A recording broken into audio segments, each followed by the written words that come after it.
There is only one true God in the universe, and His name is Yahweh.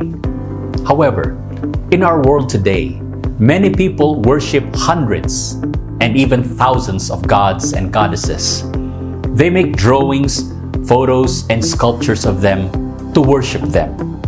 Is this biblical and correct? Does the Bible have anything to say about this practice? Let's discuss.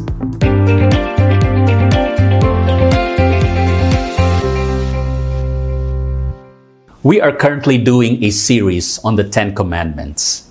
In our first episode, we discussed the first commandment and answered the question, who or what is your God? We learned that a God is any person or thing you love, serve, and worship more than anyone or anything else. In this second episode, we will examine the second commandment, forbidding the practice of idolatry, creating an idol, a two-dimensional picture or a 3D model of what we think God is. I will share with you 5 biblical reasons why we must avoid the practice of idolatry. Let's start with what God thundered on Mount Sinai about the second commandment. Exodus chapter 20, verse 4 to 6. You shall not make for yourself a carved image, any likeness of anything that is in heaven above, or that is in the earth beneath, or that is in the water under the earth. You shall not bow down to them nor serve them. For I, the Lord, Yahweh, your God, am a jealous God, visiting the iniquity of the fathers upon the children, to the 3rd and 4th generations of those who hate me, but showing mercy to thousands, to those who love me and keep my commandments. The first reason is that Yahweh is a jealous God. Idolatry is an insult to Him. Isaiah chapter 42 verse 8, God says, I am the Lord, that is my name, and my glory I will not give to another, nor my praise to carved images. In Romans 1, 21 to 23, the Apostle Paul writes, because although they knew God, they did not glorify Him as God, nor were thankful, but became futile in their thoughts, and their foolish hearts were darkened. Professing to be wise, they became fools, and changed the glory of the incorruptible God into an image made like corruptible man, and birds, and four-footed animals, and creeping things. In Daniel chapter 5, verse 23, the prophet Daniel told King Belshazzar, you have lifted yourself up against the Lord of heaven. They have brought the vessels of His house before you, and you and your lords, your wives, and your concubines have drunk wine from them, and you have praised the gods of silver and gold, bronze and iron, wood and stone, which do not see or hear or know, and the God who holds your breath in His hand and owns all your ways, you have not glorified. As we have seen, only the true God, Yahweh, is worthy of our worship and praise. The second reason, idols are completely helpless and powerless. In Deuteronomy 4 verse 28, Moses predicted the sin of the Israelites. And there you will serve gods, the work of men's hands, wood and stone, which neither see, nor hear, nor eat, nor smell. In Psalms 115, verse 4 to 8, the psalmist wrote, their idols are silver and gold, the work of men's hands. They have mouths, but they do not speak. Eyes they have, but they do not see. They have ears, but they do not hear. Noses they have, but they do not smell. They have hands, but they do not handle. Feet they have, but they do not walk. Nor do they mutter through their throat. Those who make them are like them. So is everyone who trusts in them. In Isaiah chapter 46, verse 7, God describes the total helplessness of an idol. They bear it on the shoulder. They carry it and set it in its place, and it stands. From its place it shall not move. The one cries out to it, yet it cannot answer, nor save him out of his trouble. In Judges chapter 10 verse 14, God told the Israelites, "Go and cry out to the gods which you have chosen. Let them deliver you in your time of distress." In Jeremiah chapter 16 verse 20, we read, "Will a man make gods for himself which are not gods?" These verses clearly show that idols are nothing. They are totally helpless and powerless. Reason number 3, God wants us to be a special and a holy people.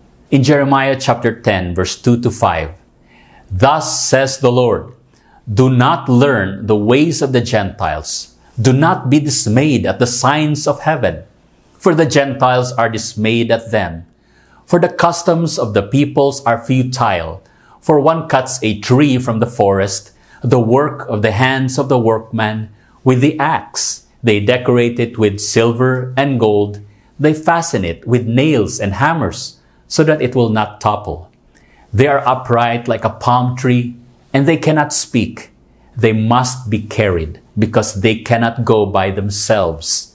Do not be afraid of them, for they cannot do evil, nor can they do any good." God doesn't want us to follow pagan customs and traditions, including making idols. Reason number 4, idolatry brings a curse on all those who practice it. Deuteronomy 27 verse 15, "The Levites uttered a curse on all who practiced idolatry." Cursed is the one who makes a carved or molded image, an abomination to the Lord, the work of the hands of the craftsman, and sets it up in secret. And all the people shall answer and say, Amen. Habakkuk chapter 2 verse 18 to 19, the prophet wrote, "What profit is the image that its maker should carve it? The molded image, a teacher of lies, that the maker of its mold should trust in it to make mute idols. Woe to him who says to wood, Awake! To silent stone, Arise! It shall teach. Behold, it is overlaid with gold and silver, yet in it there is no breath at all." Deuteronomy 8 verse 19, Moses warned the people, "Then it shall be, if you by any means forget the Lord your God, and follow other gods, and serve them and worship them, I testify against you this day that you shall surely perish." Reason number 5, we won't be in God's kingdom if we practice idolatry.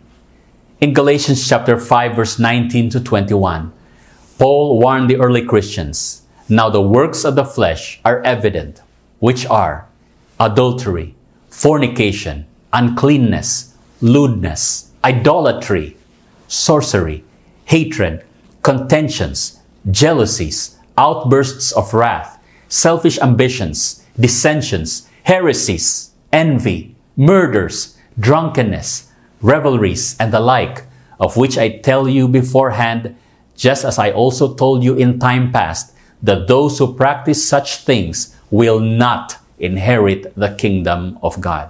Quite plainly, no idolater will make it into the kingdom of God. In conclusion, God commands everyone to repent of idolatry. In Acts chapter 17 verse 22, we read, "Then Paul stood in the midst of the Areopagus and said, Men of Athens, I perceive that in all things you are very religious. For as I was passing through and considering the objects of your worship, I even found an altar with this inscription, To the unknown God. Therefore, the one whom you worship without knowing, him I proclaim to you.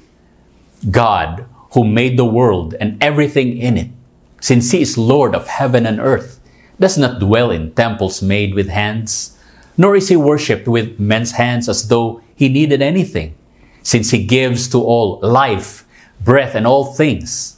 And he has made from one blood every nation of men to dwell on all the face of the earth, and has determined their pre-appointed times and the boundaries of their dwellings, so that they should seek the Lord, in the hope that they might grope for him and find him, though he is not far from each one of us. For in him we live and move and have our being, as also some of your own poets have said. For we are also his offspring. Therefore, since we are the offspring of God, we ought not to think that the divine nature is like gold or silver or stone, something shaped by art and man's devising. Truly, these times of ignorance God overlooked, but now commands all men everywhere to repent, because he has appointed a day on which he will judge the world in righteousness by the man whom he has ordained. He has given assurance of this to all by raising him from the dead. In summary, God wants us to avoid the practice of idolatry because, number one, Yahweh is a jealous God.